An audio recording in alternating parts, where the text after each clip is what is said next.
Entonces, hermanos, en cuanto a la comida, simplemente es cuestión de preferencia personal. Ya. Pero si estamos con hermanos, debemos también ser muy conscientes de sus gustos, de sus preferencias. Dice el versículo 15, pero si por causa de la comida tu hermano, es contristado, ya no andas conforme al amor. El amor siempre, hermanos, que busca el bien de los demás. Y no debemos permitir que nuestra libertad de comer todo lo que nosotros queramos sea causa de un hermano y siendo contristado, dolido. No hagas que por la comida tuya se pierda aquel por quien Cristo murió. Si Cristo tuvo que morir, hermanos, para salvar a los hermanos débiles, nosotros también debemos hacer todo lo que sea posible, ayudarlos,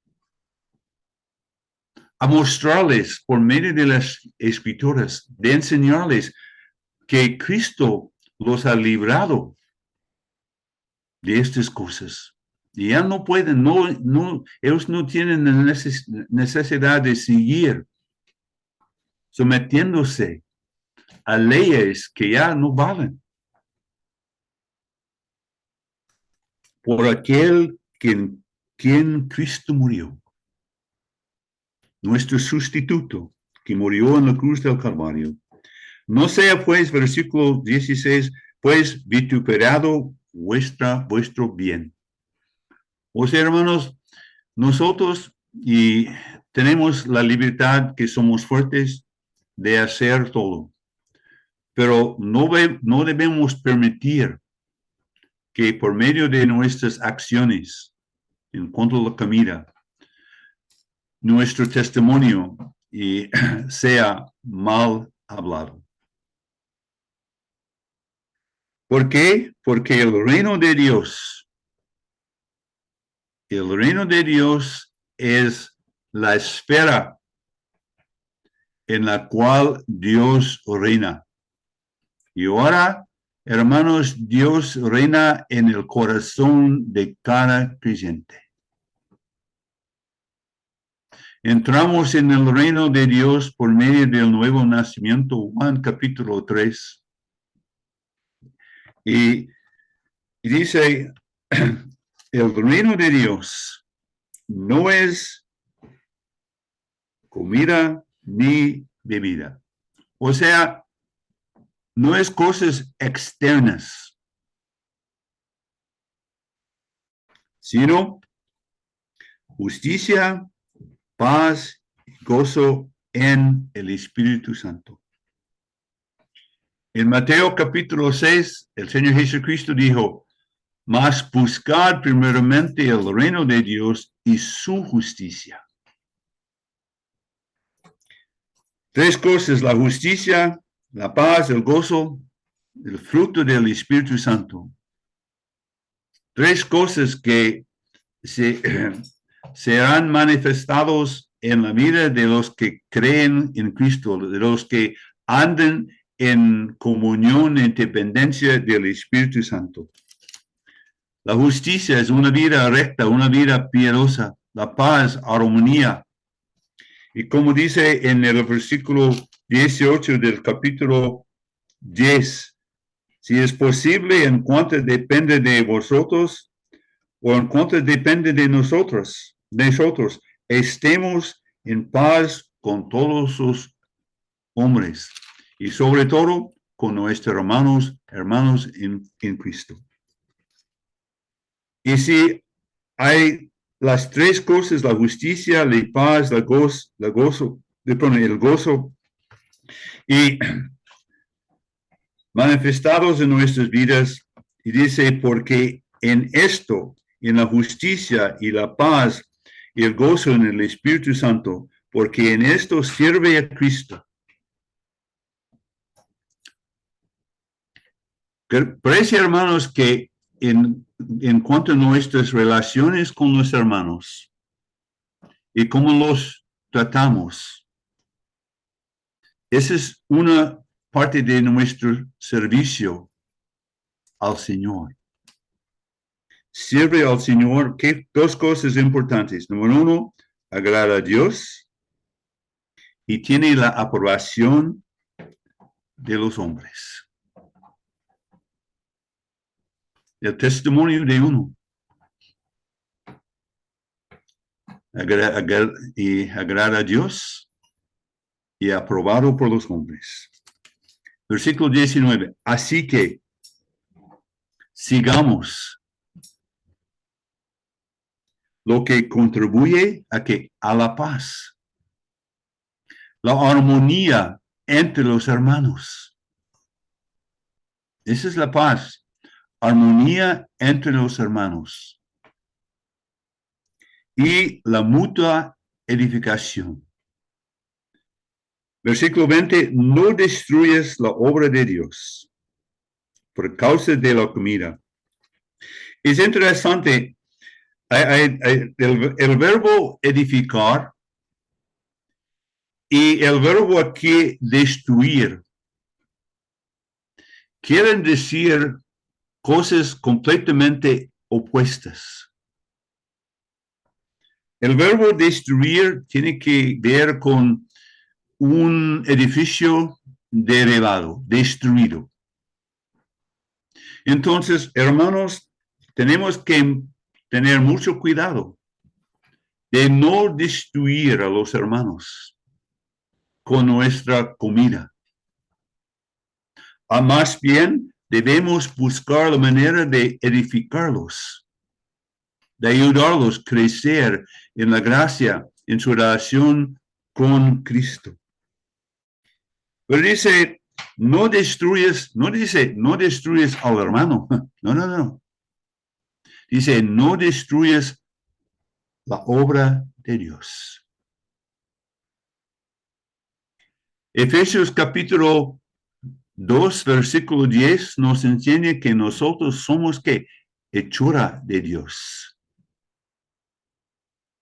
Su obra de arte. Cada cristiano verdadero es una obra de Dios. Filipenses 1, capítulo, versículo 6 nos enseña que Dios está realizando una buena obra en nosotros. El creyente es obra de Dios y no debemos destruirlo por causa de la comida. Una vez más, la Biblia nos recuerda que la comida, todas las cosas son limpias.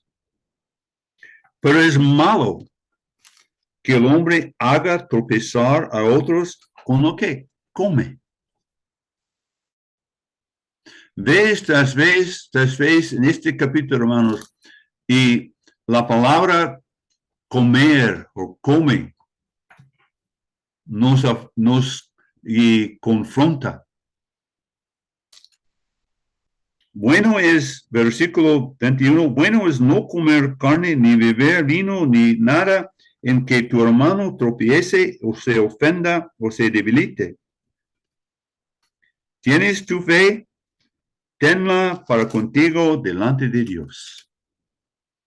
Y dice, bienaventurado el que no se condena a sí mismo en lo que aprueba. Ese es el hermano que está disfrutando la libertad que tiene en Cristo, de comer todo. Pero dice, el que duda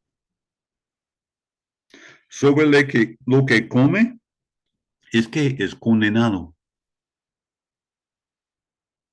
El hombre el hermano que duda sobre lo que come se condena. ¿Por qué? Porque no lo hace con fe.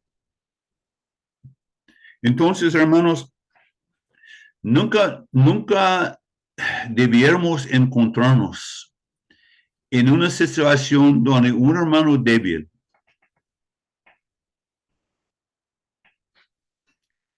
crea que para complacernos, él tiene que comer algo que realmente no quiere comer. Dice en México, no te rajes. No, nada de eso. Ya entiendes, nada de eso. Pero no lo hace con fe. Todo lo que no proviene de fe es pecado.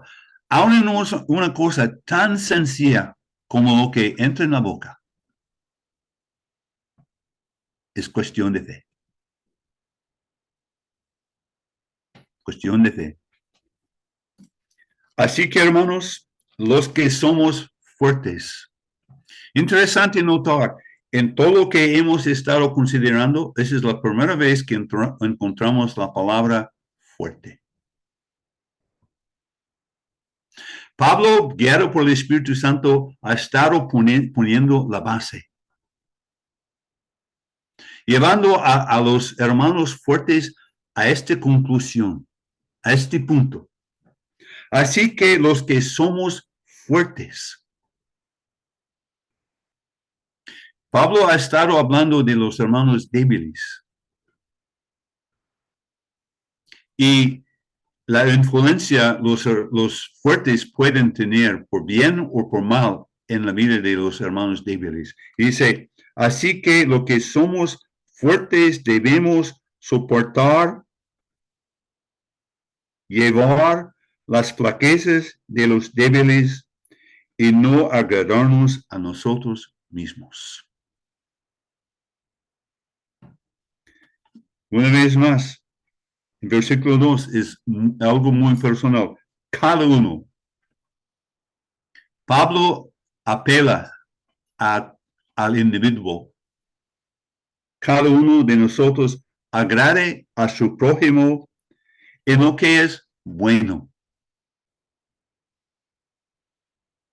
Y para, una vez más, su edificación. Y luego tenemos el ejemplo perfecto de Cristo, porque ni aun Cristo se agradó a sí mismo, antes bien, como está escrito. Aquí Pablo, guiado por el Espíritu, está citando Salmo 69. Los vituperios de los que te vituperaban cayeron sobre mí. Entonces, tenemos el ejemplo de Cristo, que no se agradó a sí mismo, pero siempre agradó al Padre.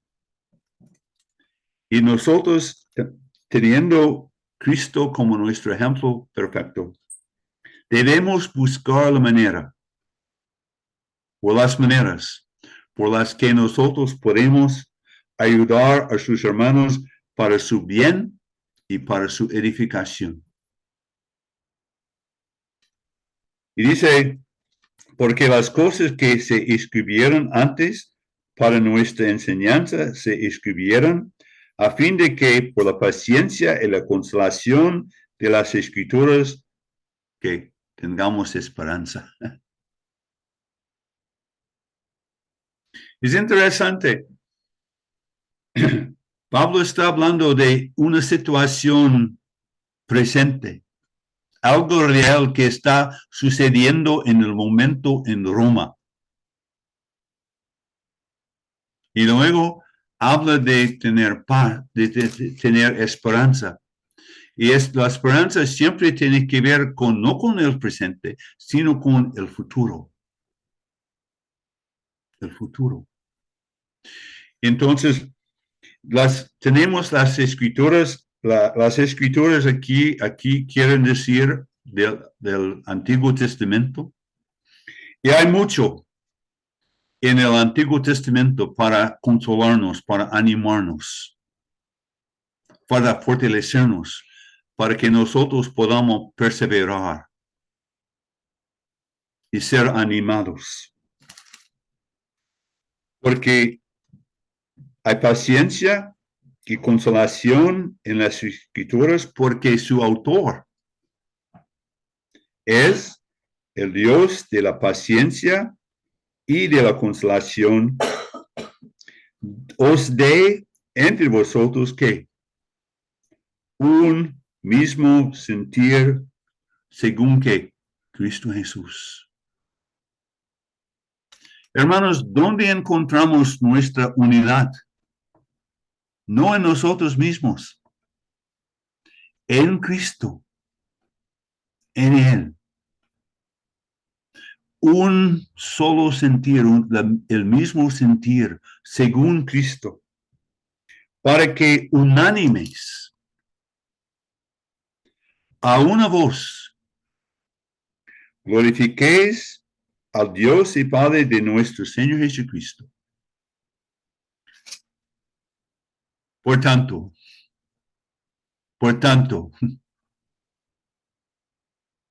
recibíos los unos a los otros, como también Cristo nos recibió. Hermanos, ¿cómo estábamos? ¿Cómo éramos cuando Cristo nos recibió? No éramos ni fuertes ni débiles, éramos totalmente perdidos, pecadores de la primera, rebeldes, impíos, enemigos de Dios. Sin embargo,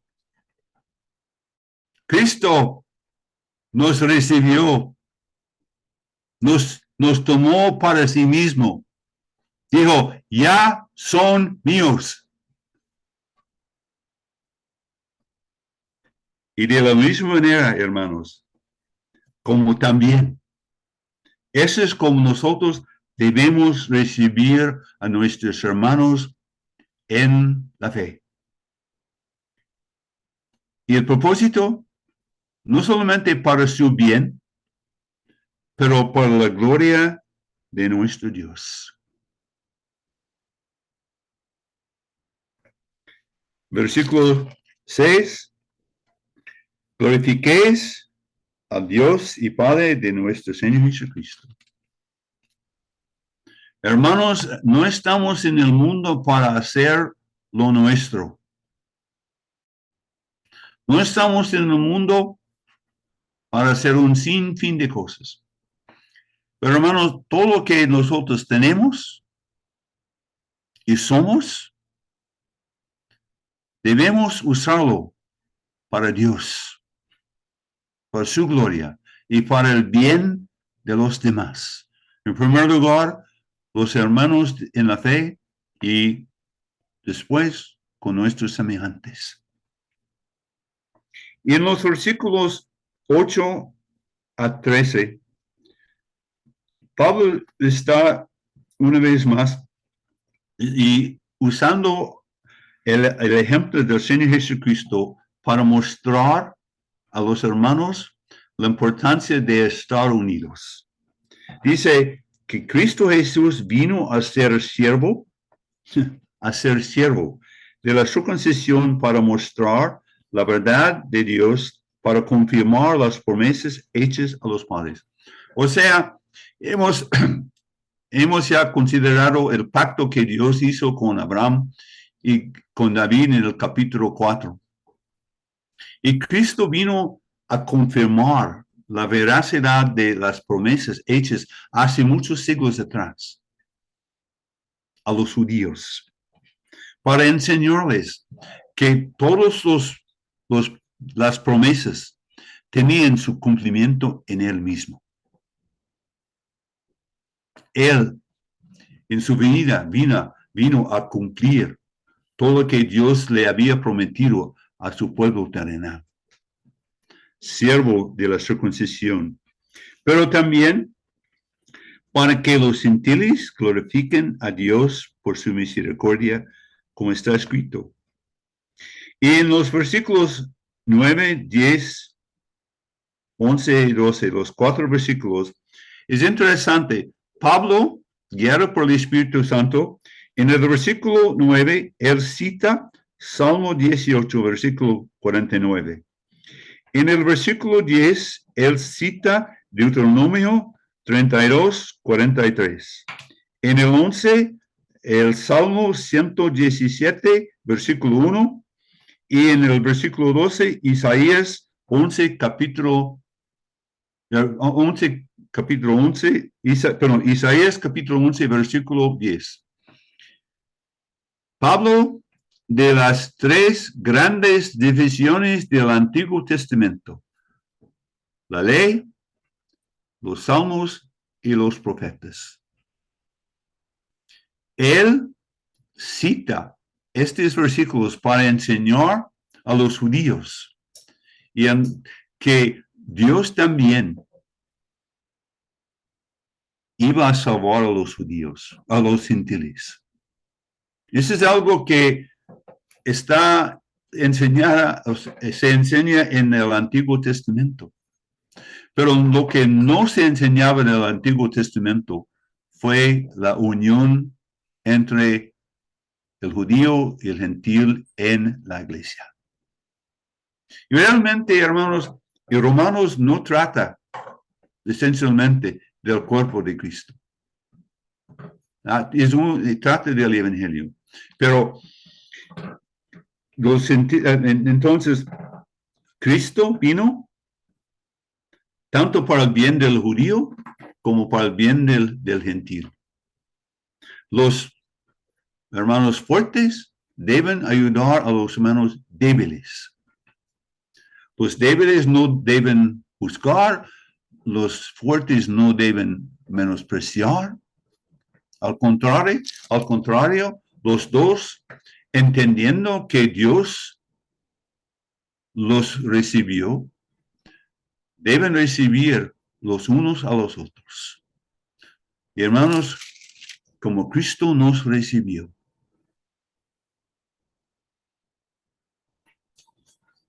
Y dice el versículo 13, el Dios de esperanza. Es interesante notar algo en este capítulo 15, tres cosas acerca de Dios. Versículo 5, Dios de la paciencia, de la consolación. Aquí en el versículo 13, Dios de esperanza. Y en el último, en el versículo 33, Dios de paz. Hermanos, pudiéramos pasar varios estudios solamente contemplando estas cuatro características de Dios. Pero dice, esa es la confianza que Pablo tiene en Dios. Y hermanos, esa es la confianza que nosotros también debiéramos tener en Él.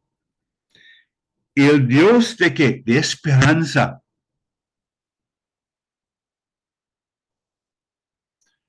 Primera de Pedro, capítulo 1, versículo 3.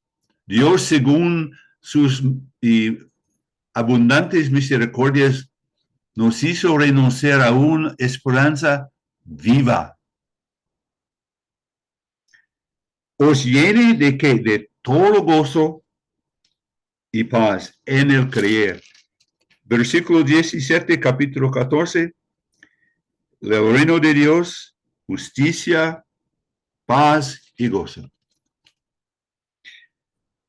Os llene de todo gozo y paz en el creer, para que abundéis en esperanza. En el capítulo 5, en el versículo 2 o 3, dice, nos gloriamos en la esperanza de la gloria de Dios. En el capítulo 12, en el versículo 12, nos gozamos en la esperanza. Y ahora nosotros abundamos en esperanza. Hermanos, la esperanza nuestra es lo que nos da estabilidad, firmeza. Porque sabemos que lo que nos espera es la gloria, es la perfección. donde no habrá ni débil ni fuerte, donde Dios será glorificado, Cristo adorado. Y nosotros podremos adorarlo de una manera que Él merece, sin ningún impedimento. ¿Cómo? Por el poder del Espíritu Santo.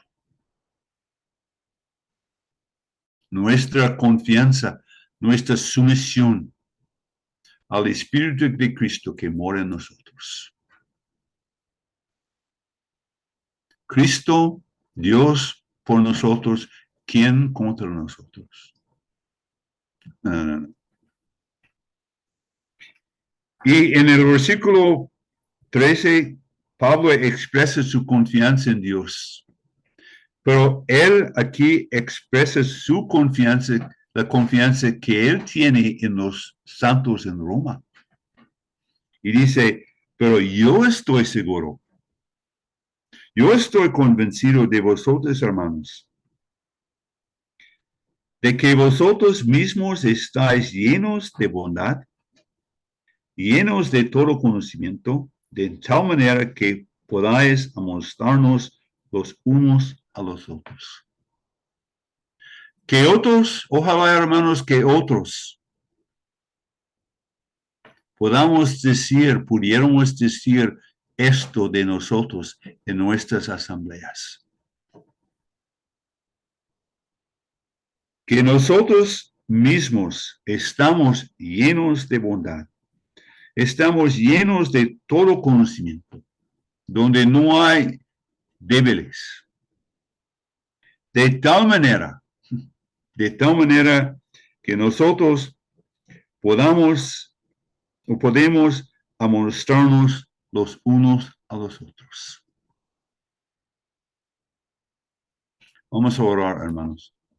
Padre amado, esta noche quisiéramos darte gracias una vez más por amarnos tanto, por recibirnos, por salvarnos cuando aún éramos débiles, impíos, pecadores, perdidos, enemigos tuyos.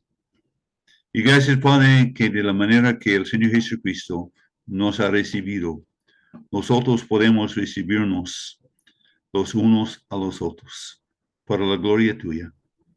Padre, y te confesamos a ti abiertamente que en lo que ya acabamos de contemplar esta noche, y cuántas veces hemos y hayamos fracasado o fallado. Pero gracias, Padre, que el Espíritu Santo está obrando en nosotros y hay la suficiencia de tu gracia. Y Padre, ayúdanos a recordar que la vida de principio de fe, de principio de fin, es una vida de fe y confiados en ti y en tu gracia. Gracias, Padre, por mis hermanos ahí en Colombia, que cada uno se ha ayudado esta noche en su relación contigo y su relación con los hermanos en la fe. Y Padre, queremos una vez más ponernos en tus santas manos y orando en el nombre del Señor Jesucristo. Amén. Muy buenas noches, hermanos.